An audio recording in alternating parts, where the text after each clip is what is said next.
Does Medicare cover a hip fracture from a fall differently from a planned hip replacement for arthritis? A lot of people assume yes. The real answer might change how you think about your own coverage. I'm Rodney Powell, your Medicare wingman. Today, I'm covering hip surgery, both the sudden fracture type and the planned replacement, because Medicare treats them more alike than most people expect.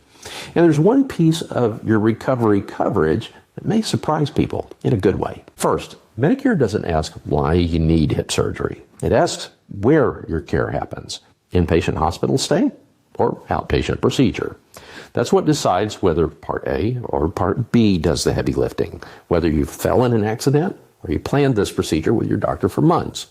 In practice, the fall often does lead to a hospital admission, and a planned replacement is increasingly done with same-day outpatient surgery. But that's a tendency. It's not a rule. Plenty of fractures get repaired outpatient, and plenty of planned surgeries still involve a hospital stay. The billing follows the setting, not the story. If you're admitted to the hospital, Part A covers your room, nursing, and the surgery itself. If it's outpatient, Part B covers the facility and your surgeon.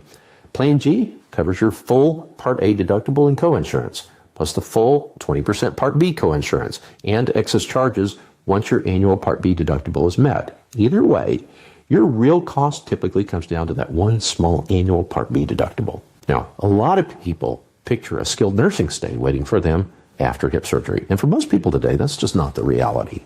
With shorter hospital stays and more outpatient surgery, most patients go home quickly. They recover through outpatient physical therapy instead.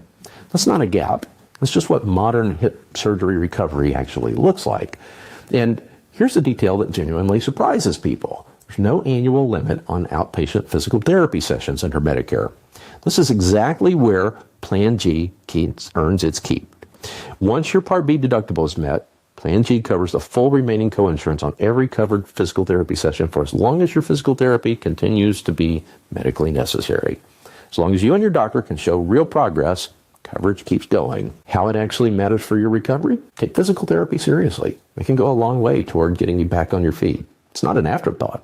It's genuinely well covered. A skilled nursing facility can still come into the picture for more complex fractures or complications, and if it does, remember it requires a genuine 3-day inpatient stay first.